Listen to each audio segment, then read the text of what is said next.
Sa umaga, sa paggising mayroon ng gawa. Wala pang almusal, nagwawalis na ng bakuran. Mga tuyot na daon ay nagkalat sa paligid.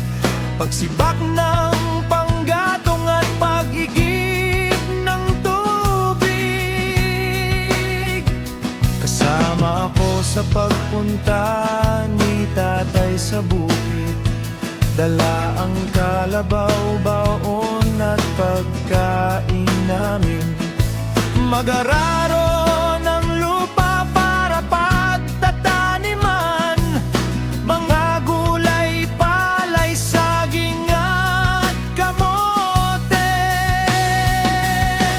Bilad sa araw habang pinapawisan. Pag-inom ng tubig, pampawis sa uhaw.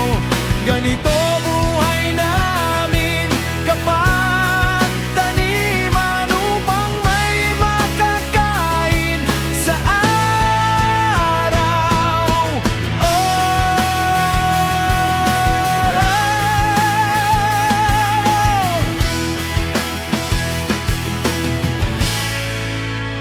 Ang aking lolo ay dito na isinilang. Dito na rin siya binawian ng buhay.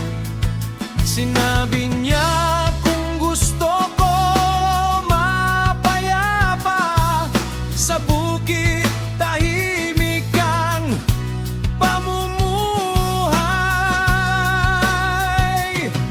Ang buhay mo sa bukid ay mainam.